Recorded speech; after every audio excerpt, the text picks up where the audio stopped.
नमस्कार। सामान्य व्यक्ति कुछ माया देखकर ही ढोंगियों के चरण में आ जाते हैं। दो चार हाथ की सफाई जिसे व्यक्ति चमत्कार मान लेते हैं एवं अंध भक्तों की लंबी कतार लग जाती है। पर आश्चर्य तब होता है कि जिन्हें हम होशियार या फिर अपना आदर्श मानते हैं वे भी इनके चक्कर में आ जाते हैं। इसका सबसे बड़ा कारण यह है कि ऐसा कुछ समय हो सकता है जिसमें ये होशियार व्यक्ति किसी विषम परिस्थिति में रहे होंगे। उस समय में ये तथाकथित संत लोग उन्हें कुछ सलाह दिए। उस सलाह को मानने के बाद उसकी समस्या का हल हो जाए तो वह होशियार व्यक्ति लगभग जीवन भर उस ढोंगी की मानसिक दास्ता स्वीकार कर लेता है। यही सलाह यदि कोई मित्र दे तो उसे नहीं मानेंगे, कारण कि उन्हें लगता है ये जो संत तथाकथित संत जो बैठे हुए हैं वे आत्मज्ञान पाकर बैठे हुए हैं।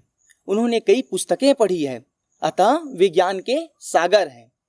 तो वो जो भी कहेंगे वे सोच समझकर ही कहते होंगे। पर हमारे आसपास के लोग ये तो निठल्ले बैठे हैं जो कि निःशुल्क सलाह बांटते फिरते हैं। होशियार व्यक्तियों को जो बात सबसे अधिक प्रभावित करती है वो यह है कि तथाकथित संत के पास जाने से वे संत उनकी मन की बातें जान लेते हैं। सामान्यतः आप सोचिए एक बुजुर्ग को क्या क्या समस्याएं हो सकती है। सामान्यतः बुजुर्गों की ये समस्याएं होती है कि उनका शरीर अस्वस्थ होता है, कुछ आर्थिक तंगी एवं परिवार द्वारा सताया जाना। युवकों की सामान्यतः समस्या होती है कि अधिक मेहनत करके अपेक्षित सफलता नहीं मिलती, साथ में कुछ आर्थिक समस्या एवं बेरोजगारी। वैवाहिकों की ये समस्या होती है कि उनकी संतान सही मार्ग पर न हो या पारिवारिक क्लेश। इन्हीं समस्याओं को यदि ये गिना दें तो हमें लगता है कि ये मन की बात पढ़ लेते हैं। यह स्वाभाविक समस्याएं हैं जो इन आयु में होती ही है। अब स्वयं सोचें कि कोई वैवाहिक व्यक्ति जाए तो ये तो नहीं कहेगा कि मैं गिल्ली डंडा खेलने गया था, वापस आकर देखा तो मेरे जेब से कंचे गायब थे। ये समस्या एक बच्चे की है। अतः कोई व्यक्ति यदि आए तो ये मन की बात नहीं बता रहा है, वे स्वाभाविक समस्याओं को गिना रहे हैं। इन ढोंगियों ने गणित का इतना दुरुपयोग किया है कि समस्याओं की सूची रट रखी है। जैसे ही कोई व्यक्ति आता है तो उसका हाव भाव देखकर वो सामान्य एक समस्या बता देते हैं। यदि वो समस्या सटीक बैठती है तो फिर सामने वाले की परिस्थिति का दुरुपयोग कर उसे जमकर ठगते हैं। कुछ लोगों को यह बात समझ नहीं आती कि इतनी आसानी से इतनी जल्दी वे लगभग सटीक समस्याओं को कैसे गिना देते हैं। इसके लिए हम एक उदाहरण लेते हैं। यदि कोई कक्षा 12 का विद्यार्थी है तो उसे 35 और 40 को जोड़ने में कितना समय लगेगा। वहीं अगर कोई कक्षा 2 का विद्यार्थी है तो उसे इन्हीं संख्याओं को जोड़ने में कितना समय लगेगा। अपेक्षाकृत कक्षा 12 का विद्यार्थी उस प्रश्न को जल्दी हल कर लेगा। क्यों? क्योंकि उसने अभ्यास कर लिया है उसका। ठीक इसी प्रकार इन्हें अभ्यास रहता है। वे कई व्यक्तियों के साथ मिलते रहते हैं, कई व्यक्ति उनके पास आते जाते रहते हैं, समस्या सुनाते हैं, अतः उन्होंने उसे समझकर रट लिया है। अब यदि कोई यह कहे कि वो चमत्कार भी कर सकते हैं तो इसमें हमें यह समझना होगा कि यदि वो चमत्कार करने में सक्षम है, साथ में यदि अच्छे व्यक्ति भी है, तो उनके पास जाने की आवश्यकता क्यों होती है, वे पैसे क्यों लेते हैं।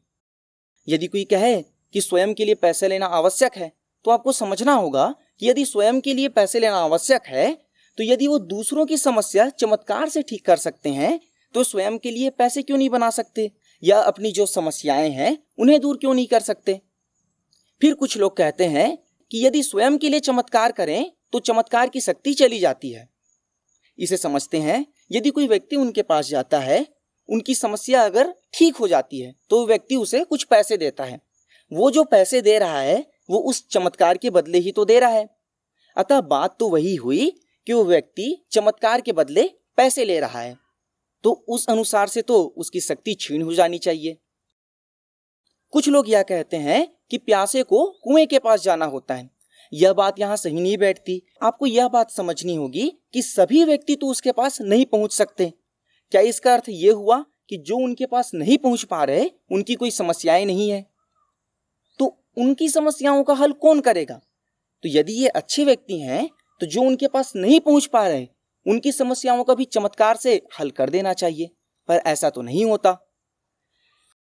कुछ लोग यह कहते हैं कि वो किसी संस्था या किसी व्यक्ति से जुड़े हुए हैं जिसे उन्होंने एक भी रुपए नहीं दिए, उसके बाद भी जैसा उन्होंने सलाह दिया उसे मानने के बाद उनकी जीवन सरल हो गई। संभव है ऐसा हो सकता है, लेकिन आपको यह भी समझना होगा कि उनके कहने मात्र से कार्य नहीं हुआ, बल्कि आपने कर्म किया तब कार्य हुआ। एक धनाढ्य बीमार व्यक्ति एक सन्यासी के पास जाता है, उसे बताता है कि वो निरंतर अस्वस्थ रहता है। उस सन्यासी ने एक चूर्ण देते हुए उसे कहा कि तुम इस चूर्ण को रोज 3 समय खाना, लेकिन खाने से पूर्व उत्तर से पश्चिम, पश्चिम से पूर्व आधे घंटे के आसपास दौड़ना है।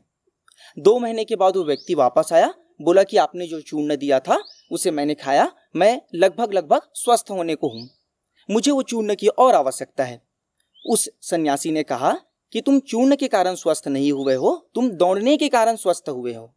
इस कहानी से यह शिक्षा मिलती है कि हमें निरंतर कर्मशील रहना चाहिए। साथ ही साथ उस सन्यासी ने जिस प्रकार बताया कि वह धनाढ्य व्यक्ति चूर्ण के कारण नहीं अपितु व्यायाम एवं दौड़ने के कारण स्वस्थ हुआ, वैसी बात ये ढोंगी नहीं बताते हैं। वे सारा श्रेय अपनी तथाकथित चमत्कारिक चूर्ण को दे देते हैं एवं उसके बदले अच्छी खासी अर्थ वसूलते हैं। हर ढोंगी को संत, सन्यासी, ऋषि, मुनि इत्यादि कहकर इन अच्छे शब्दों की गरिमा को नहीं गिराना चाहिए। साथ ही साथ अच्छे संत को ढूंढने का अवश्य प्रयास करें, अच्छे सन्यासी को ढूंढिए, लेकिन जो भी व्यक्ति एक विशेष वस्त्र पहनकर चंदन या तिलक लगाए हुए हो, तो उन सभी को संत या सन्यासी मानने की भूल ना करें। अतः जिन्हें हम होशियार व्यक्ति समझते हैं, वे एक विषय विशेष में तो होशियार हो सकते हैं, पर आवश्यक नहीं कि वे इन ढोंगियों के विषय में भी होशियार हैं। उन्होंने वहां जाकर अपने मस्तिष्क का प्रयोग कम कर दिया एवं उनके झांसे में आ गए। अतः हमें विचारशील रहना होगा एवं निरंतर तर्क करते रहना होगा। नमस्कार।